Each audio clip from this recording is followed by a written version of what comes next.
going to make this the best one of the day, and no one's going to be here to hear Let's it. do it. Let's make it the best. Everyone's going to want to watch the recording afterwards. We'll command attention. Cool. For those of you that are listening, thank you. Quick intro. We're going to be talking about branding and positioning. I've got an absolute gigabrain here with me today who's going to be teaching you guys some stuff. We're also going to try something we haven't tried before, live on the stage. We might need a few people's help, so please do listen, because we're probably going to call on you. I'm Danny, MD at Hype. Most of you who are here at the start of the day will have heard me explain who I am. Hype, we're one of the largest Web3 native marketing agencies. And today I have Ekram with me, and we're going to be talking branding and positioning. Do you want to tell us a bit about you, your story?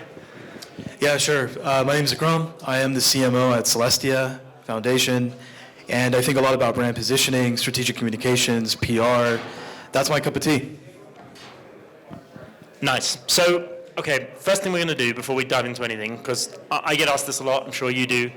There's a lot of different terms, right? People talk about branding, talk about positioning, they talk about narrative building, talk about storytelling. There's all these words thrown around. What do they actually mean? Like, what is that to you? Just help us explain, define what is branding, what is positioning, just so we're all on the same page. Yeah, it's a good question. I think the way that I personally think about a brand is that it's a response. It's not a stimuli. And you have to earn it. It's like a prize that the market gives you. So to me, brand is a noun, fundamentally at its core. How do you actually earn that and achieve that is through a verb, and that verb is called positioning. And so the act of positioning is a constant act. It moves with the news cycles, it moves with the meta trends and forces at play, it moves with competition, and so you are always in an act of positioning. I like to say position or be positioned, and it's just like a day in, day out type of thing.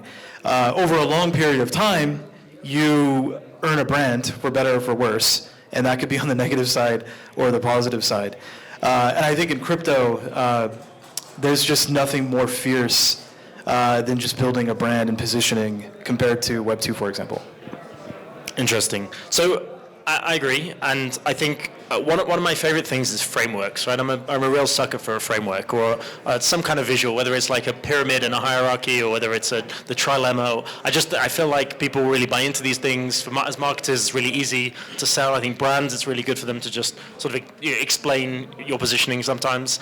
You have some really phenomenal frameworks, I think, and if anyone hasn't checked out, you've done quite a lot of sessions online, podcasts. I know with Emily, you did one of our What the Hype sessions a few months ago. If you haven't checked them out, please do. He's got some really fantastic frameworks. What we thought we would do today is rather than, again, just sort of explain, theoretically talk about them, we'd actually take some live brands today that people think maybe need some repositioning and see how we can apply it and see what happens. Like, okay, how do you actually think about positioning when you take a current crypto brand today? So you have a really interesting idea around differentiation and a model that actually, when I saw it, I was like, that makes a lot of sense to me. So maybe just tell us a bit about your sort of differentiation model, where that came from, what that is. So if someone were to ask me what is the textbook definition of a position statement, to me it is your differentiated role and relevance to your target market. And so both of those words are really important, differentiation and relevance. And I like to go extreme on differentiation, like really being eccentric about it, introducing the word only, like finding your onlyness, or can I stick the word first in front of your brand?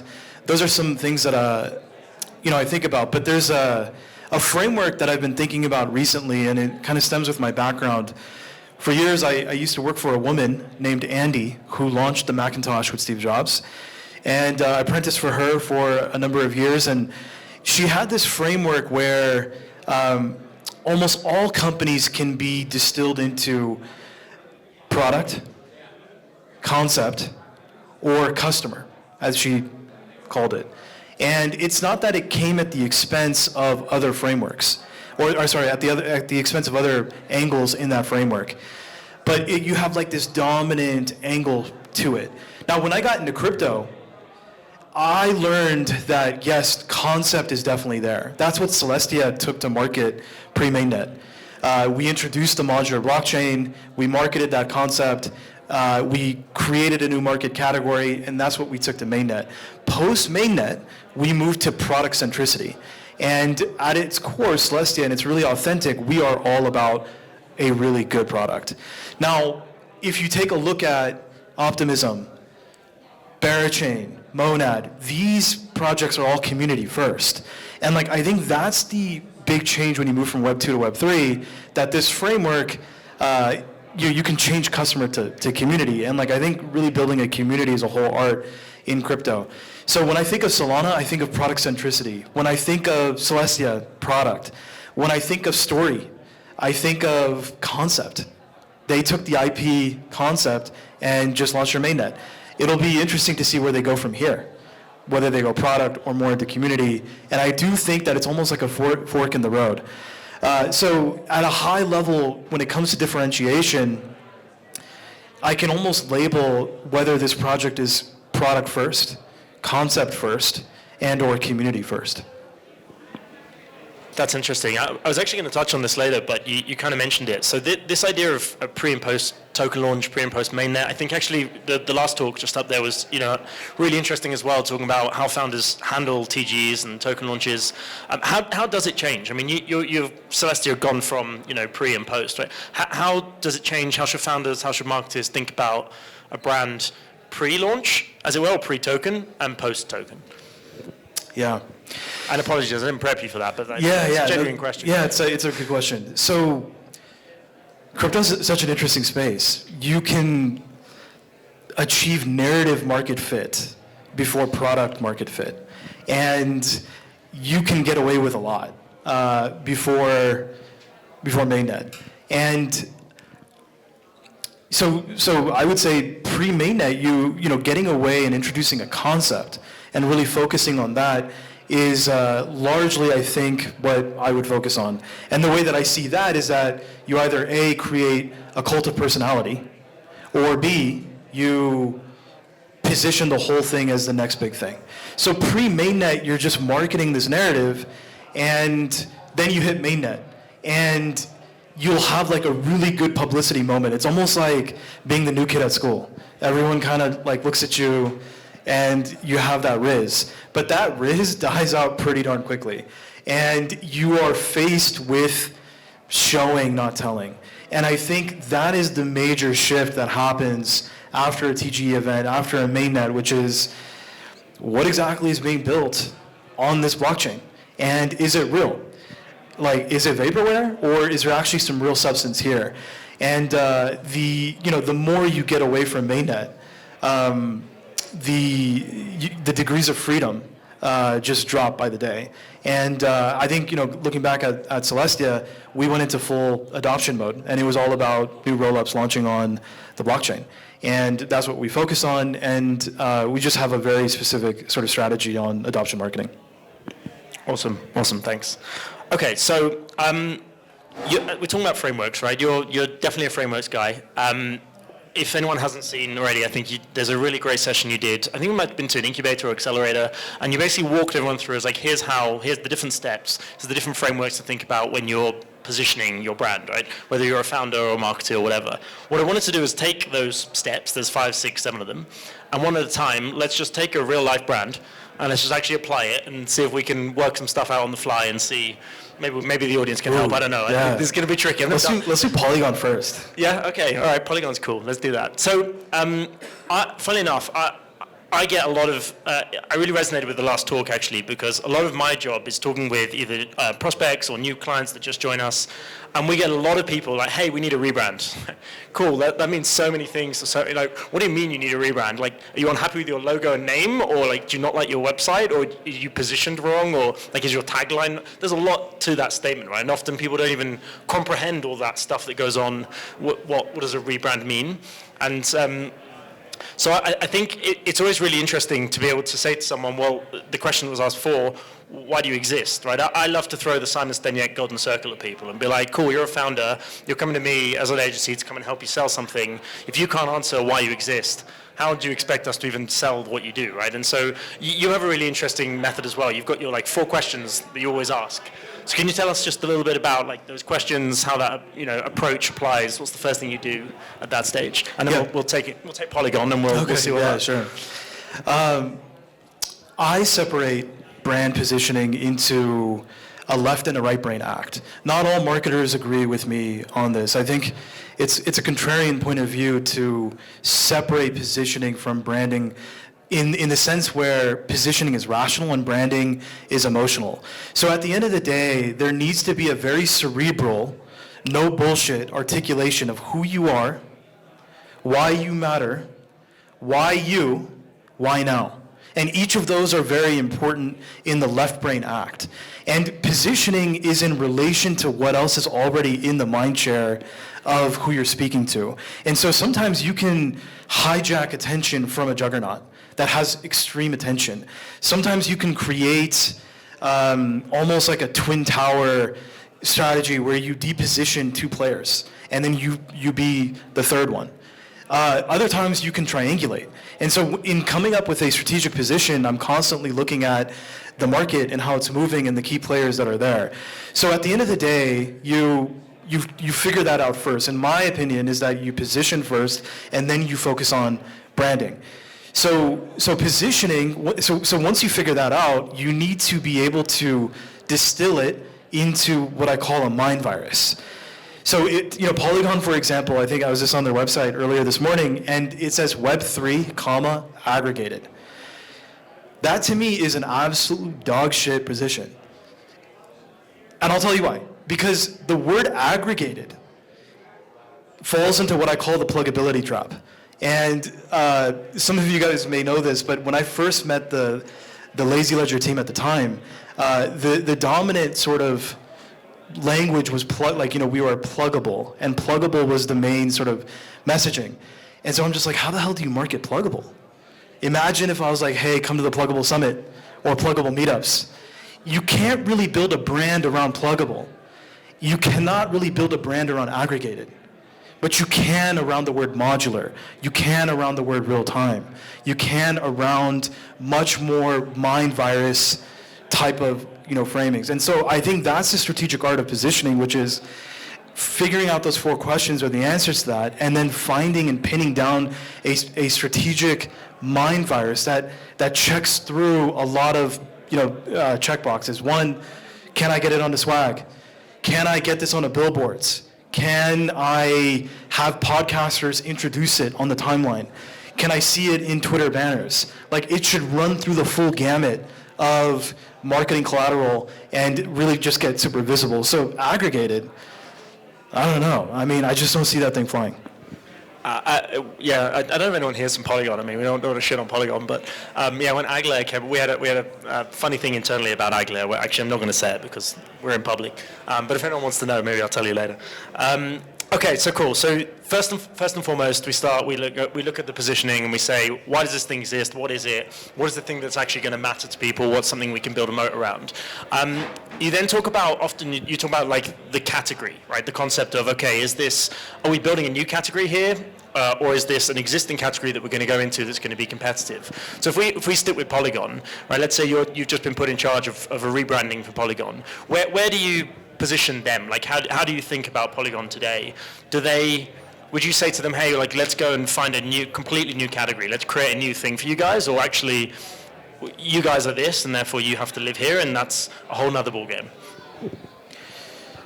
So human beings, they bucket things in their minds, and us marketers call those buckets categories. And this is part of the crux of strategic positioning, which is that you can go into an existing category and you can change its face.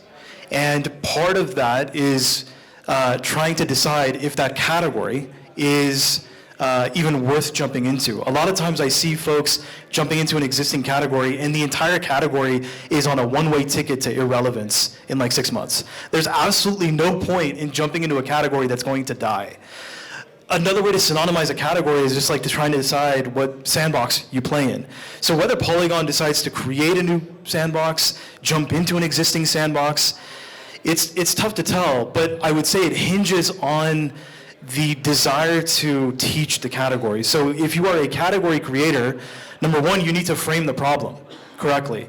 A lot of times I see there's a graveyard of projects that have tried to create categories, and largely they fail because they can't frame the problem well. And then the new category that they are introducing doesn't have a mind virus that's sticky enough, and that goes back to it, and I think Polygon fell into that trap. And then number three, they can't warrant the creation of the category in of itself to solve the problem, because the category must be seen as a must-have, not a nice-to-have. Anything on the margin won't cut it. So creating a new category, I think, is one of the biggest power laws in marketing, largely because other folks jump into your category, they market the category for you, you take the dominant mind share of the category because you introduced the category. I do think Polygon has the resources to do it, money-wise, cash-wise. Do they have the discipline to do it? I don't think so. Every single time I talk to them or see them, their narrative changes, and if you can't stick to a narrative, it just shows lack of a conviction on your brand. Now, jumping into an existing category, I've seen that work really well. Why? Because someone else has taught the category already. You're not wasting your time teaching the category, but it will be incumbent on you to find your onlyness in the category and to figure out why you should be the king of that category. I just don't see Polygon doing that. Fair enough. Okay. Yeah, I'm trying to sort of think in my mind now. Ag layer, where does that even go? Like, I think they probably thought, right, let's go and create our own thing. Let's go, which is the right kind of idea, as you said. But you need to. That's really hard to do, right? A lot of people fall on that sword because you have to be incredibly convict. You have to have incredible conviction to do that, and there's tons of education, all the stuff that comes with. No, I love Sandeep, but I told him to his face. I said, hey, I give you 16 months before you decide to change your narrative. I think 16 is generous, right? Okay, so I'm really, so something that's been in a lot of people's mind over the last year, I want to talk about Polkadot, right? So there's another good example of a brand everyone's heard of, right? Top token, as it were, I think it's probably still top 20. Established, credible team, had their time kind of thing, but probably a bit lost brand-wise. So if we take them, right, you go, okay, why do they exist? What are they? There's sort of this parachain L1. Can they create their own new category? I don't think they quite did. Can they go into a competitive category of the L1s? They kind of did with this app chain thing. Didn't quite work out. How do you use your differentiator model, right? Because at this stage you then go, okay, now we take that three-spoke differentiator model you talked about. Is it community? Is it concept? Is it whatever the other one was? I've forgotten. Take Polkadot for example. What would you do with them? Where do they fit in that? Yeah. So I just pulled up their website. Let's take a look at this. Top line messaging. Defy what's possible. Polkadot unites the world's innovators and change makers, building and using the most transformative apps and blockchains. That's it. That's they're above the fold. Okay, so this is pretty bad. Defy what's possible feels generic, very corporate speak, kind of alienating to a crypto native audience. Number two, Polkadot unites the world's innovators and change makers, building and using the most transformative apps and blockchains. So I can't even tell what they are. And number two, I can't even tell what they do or what they deliver. So there's problems like all over this. This is the top line messaging of Polkadot, and it's unclear to me what one person would say to another person about Polkadot. Now, don't get me wrong, they have this brand equity and this sort of OG-ness in the space, and that's something to be, relished.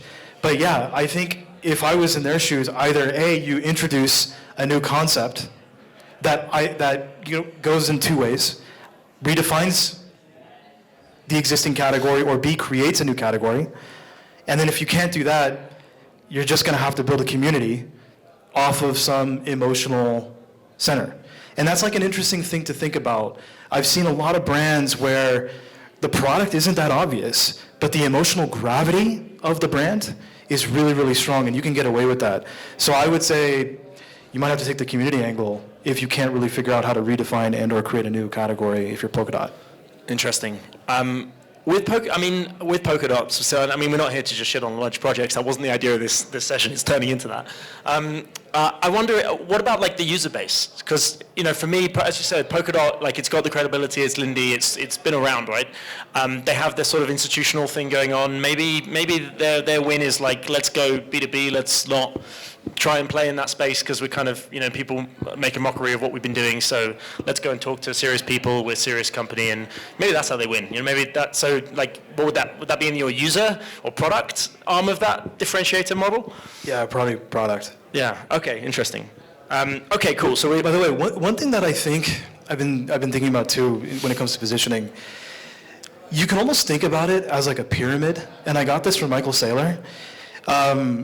He was talking about his own success, and he said that he felt like he became really, really successful when he really learned the value of focus. And we hear that it's like, hey, focus, and there's like a power law to focus. It's especially true in positioning. And the way that he framed it, he was like, hey, you could think of yourself as a pyramid, and then what is the top of the pyramid that you want everyone to know about? A large part of, I think, any marketer is to push the brand to sacrifice from its optics and to constantly say no to find a deeper yes to the top of that pyramid. So in Michael Saylor's example, he can occupy or have a lot to what's around him, but he has made a strategic choice to bet his entire brand on Bitcoin and Bitcoin evangelism. That is the top of his pyramid. So even with Polygon, Polkadot, these other brands, bottom line, what is the top of the pyramid that we are going to specify and just synonymize the brand with? I just see a lot of leadership teams, A, just be unable to sacrifice, and then B, even if they can, the discipline to stay on message over a long period of time is the next courageous act in building a brand. I like that a lot. Okay, so we're a founder of whichever one of these protocols. We've started at the beginning. We've figured out our why and our what and why now. We've figured out where sort of category-wise we want to sit. We've also figured out kind of our differentiating element of the thing that we're really going to nail on. The next thing you talk about is like your moat and also the type of positioning options, right? So do we want to go humor? Do we want to go emotional? Do we want to go? Talk to us a bit about how you think about at that point, at that stage, about the communication style. If your position can be repeated or duplicated, it's a bad position. And you should constantly ask, who else can copy this? And what is the longevity and the moat around my strategic position? And so yes, once you figure out the sort of cerebral, rational side of your position, the way you build a moat around it is through emotion. And you should think about it as like a person. I think Naval Ravikant is famous for saying that no one can kind of beat you at being you. Same thing like with just being a brand.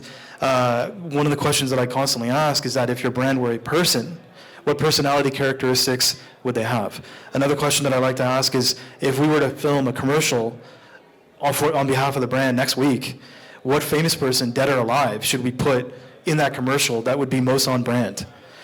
So as you think about the personality of the brand, there's sort of these trade-offs. Like, is it a serious brand like ZK Sync, or is it much more playful like Optimism?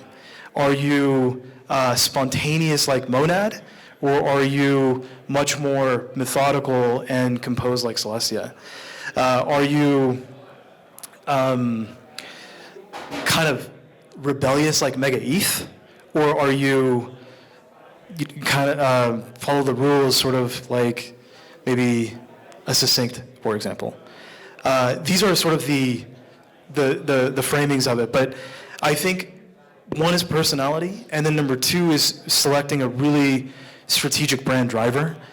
This is a word or a phrase that you don't really explicitly say, but all your communications hint it, imply it. And so, for example, Red Bull is an example I can give, which is their brand driver is extreme, but they don't really explicitly say it, but all of their content just screams it. And they're jumping off of crazy things, they're hosting the X Games. that is their brand driver. And so it's really interesting to see some of these brands that are actually focused on an emotional center. And I think that's the way to really stand the moat, because no one can really duplicate the personality of a brand. Amazing, yeah. No, I like that a lot, personality of the brand. Okay, so we get to a stage now where we're starting to get to a point where we're getting a good sense of the type of brand we want, and I'm going to come back to the sort of emotion humor question in a bit, because I think that's quite interesting as well, particularly for crypto. The next bit is probably my favorite bit of your entire sort of thesis of all the different steps. I wrote down here is when choose a competitor to shit on. What I mean by that is what I really like about how you approach things is you're like, actually, it's a good thing, right? It's a good thing to have discourse about you. It's a good thing if you argue with people, disagree with stuff, if you call things out, as long as it's around the moat and the topic that you want, right? So we've figured out what our differentiating factor is. We've figured out we're in a competitive, category. Cool. Now let's go and jump on the people that are not doing that well, because that's going to make us look better. I really like that idea. So just tell us a bit more about how you'd approach that, and maybe let's take one of these examples or another brand if you want. How do you sort of manufacture that noise, manufacture that idea? You will meet various forms of marketers. I think in the panel before we were talking about what it means to hire a CMO. One of the things that I look for in hiring a CMO for the projects that I invest in and advise in is just sort of their bent as a CMO. So you'll meet data-driven marketers. You will meet those folks that go into Kaido and go into the numbers, and they pull that and the analytics, and they're very data-driven. You'll meet other folks that are much more on rational marketing, very like nerd sniping the intelligentsia and just being very matter of fact. You'll meet very brand marketing types of folks who are just running almost commercial-like things. For me, I'm into publicity. That's my bent. And I'm into controversy and manufacturing controversy. And as I think about publicity, you really need someone else to personify the other side. I think there's like a saying that you can't really form a brand unless you take a stand. And so as you take a stand, who else is on the other side of that? And the way that I think we should think about is that as you craft your position, what is the conversation that hovers above the brand? One of my bigger anxiety points anytime I'm building a brand is that the conversation moves away from the core brand that I'm building. And you always want a very opinionated conversation. So for example, with the modular narrative, it's nothing without its constant compare and contrast with the monolithic status quo. But then who was the face of the monolithic problem or that realm? In our case, at that time, Austin and Anatoly, they stepped up, they came to the Modular Summit, and we hosted the modular or monolithic debate, and that was really fun. But I think when it really comes down to it, if you are a marketer who is into publicity, you are constantly trying to architect conversations above the brand. It helps if there's a nemesis. All movements require a nemesis. Think of things in politics. Think of how Donald Trump does his thing with like Pocahontas and Lion Ted, and forming these types of things. And I think you could do the same thing in crypto. Rishi and Fede? Yeah. Too soon? So, Okay. in the last 24 hours, I have been in some conversations where, there's some talk about that being slightly manufactured and slightly Interesting. Positioned in a way where it's electrifying attention. And I think that's like a key thing, which is the art of getting a lot of attention very fast to recenter the brand's sort of like attention sphere. And I think Rishi is just really good at positioning not only himself but the brand. So I used to be the head of PR at a publicly traded cybersecurity company for a little bit, and they invented the firewall. They were famous, but they were irrelevant, meaning that they weren't being discussed in that year. And so you could think of actors and celebrities who are famous, but they're always striving to be relevant. I think Kanye West is a good example of someone that I've seen who is famous, but finds a way into relevancy in his own sequence. A few years ago, he was in the White House, going back and forth between Donald Trump and himself, and we all saw those scenes. We saw what happened on Twitter as of late. But he is a good example, I think, of someone who is finding relevance even though he is famous. Now, to move it into building a brand in crypto, it goes back to that fourth question that I posed in the four, which is why now? And it comes into the trends and forces at play. The truth is that the industry moves in a certain direction, and sometimes with you and sometimes without you. And so sometimes people ask me, it's how do you know when you need to reposition?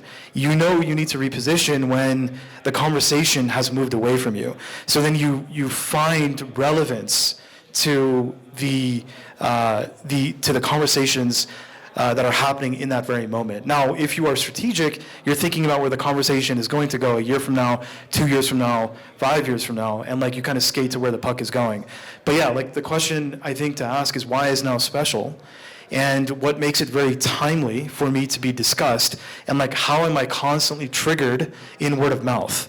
And I think that's the thing that I think I see part of the mistakes in positioning, which is the narrative isn't really hitched to a trigger that happened as recently. And so you got to look back a month ago or 2 months ago, what really changed, Hyperliquid, obviously the meme coin stuff, Trump, Melania, all sorts of things are changing. You can position your brand with new context that puts you back down square center in a conversation, because this game is all about word of mouth. That's very cool. We are running short on time. I'm gonna quick fire a few questions at you, if you don't mind, because I'd love to just pick your brain on this. So bear with me. I'm gonna. I wanted to first of all clear up a debate, because I get this a lot. People feel differently about it. Is crypto marketing behind Web 2, or are we blazing a trail? Blazing a trail. Interesting. Why?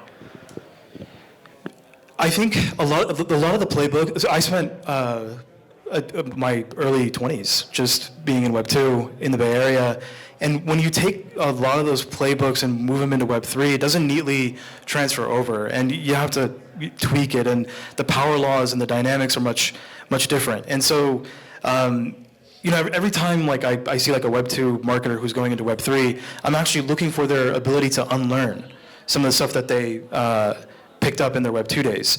And I just think that the arena is different.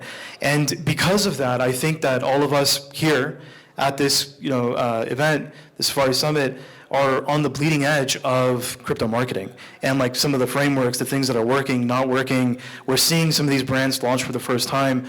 I'm even learning, still. And that framework from Andy, the way that I had to adjust it, largely because some of the things I've seen in the past month. So in such a fast-paced, emerging market or industry like crypto, I just think the books and the literature have yet to be written. And 10 years from now, we'll look back and we're just in the moment of actually creating and crafting this type of stuff. Nice, I like that. Okay, you're about to work with a project. You're going to help them define their brand for just a typical crypto audience. There's 3 different approaches you can take. You can only pick one of these. Which are you going to go with right now, today, based on current market? Are you going to focus on intellectual, emotional, or humorous type of communication and positioning? I'll take a look at the founder, and I'll study their authenticity, and then I'll make a decision from there. So I think Claire was up here just an hour ago, and she was talking about Zach. And him just being a particle physicist or whatever, building a brand around him is a very specific act. So if you take a look at the founder, you can go that way. Me personally, I like to work with pretty technical people and folks that have a clout in the intelligentsia of the industry. Nice. Okay. One more, just to finish off in, because I think this is actually something I get asked a lot as well, and I'm not sure what the answer to this is, but do you test positionings? It's when you're building positioning for brands, do you test them, and how? Do you test them in public? Does that not then lead you to keep pivoting? How are you thinking about, maybe you guys will internally decide this is definitely it, and then it's not. So how are you testing this stuff? Yeah, I do get that question asked, which is how do you know if your position is working? The bottom line for that, I think, is that the market responds, that a dialogue actually ensues. Because communication is a two-way street. You say something and someone else responds to you. So if you're out there and you're, saying your position and no one is like responding, they're not reciprocating, they're not dialoguing with you, they're not spreading the message. Like, what is a message if it doesn't spread? So if that happens, your position is working. I would soft launch it with folks in your inner circle, but at the end of the day, you got to launch it, and you got to take a swing at it. And I like to architect like big bang announcements to really test a position. I think after that, you'll know if the market responds or doesn't, and that's the ultimate test. Amazing. Before we go, I have one last thought, which I'm just going to say because I'm here. It's something that we've been talking about a lot as well. I think we're at a bit of an inflection point with marketing, with the crypto audience. We have this sort of TAM on crypto Twitter of how many real people there are on there, and everyone is sort of still focused on how do we, cater to them. I think we're at an inflection point now where there's an opportunity we're seeing it with TikTok, with other channels, to go beyond, right, to go a bit past market. But and you all know as well as anyone, right, the biggest problem we still have is we all talk in technical jargon, there's no simplicity. I've been a big advocate of the fact that why are we calling them stable coins, just call it digital money. Like there's a bunch of stuff we could do to just make life easier for all of us as we expand crypto and as the masses come in, and if Trump keeps doing his thing and celebrities keep doing their thing, more people are going to hear about it, for good or bad, but we need to be able to explain these concepts really simply to them. So my hope for this is that when it comes to branding, positioning, we have very technical founders, very technical people in crypto, but our job as marketeers, I think, is really to try and help understand what is it that's going to sell this to the masses, right, and help people really understand it. So just curious if there's any terms that you really hate or think we really need to get rid of. Yeah, any real technical speak like dank sharding or 4844, like all this type of stuff, I just don't think it's gonna make its way mainstream. The thought that I have about that is that so Andy, who I worked for many years, she coined that phrase just around the iPod, 1,000 songs in your pocket, and I asked her like how did that sort of like come about, and like some of the meetings that were there, and she was saying that you always got to have someone in the room that's relentlessly non-technical. And I remember hearing that, and I was just like, what? Like, that's so contrarian. But I think that role is really important. And whenever I always try to make sure that there's someone who is, like, non-technical on the marketing team. Because if it flies with them, you have something that can really spread. And I think that's one of the key hurdles of building a brand. And I see it even in my work at Celestia and the projects that I advise and invest in, which is the same 100 people are talking about this brand. How do I get 1,000, 10,000, 100,000? So you can't speak to them all the same way. So I think we all need to strive and champion the non-technical person in the marketing room. Love that. Thank you. I think that's about time. I don't know where Justin is. There you are. Cool. Where can people find you? How can people learn more? Yeah, I'm on Twitter at EKRAHM, Ikram, and you can find me there. Thanks for having me. Awesome. Thank you all.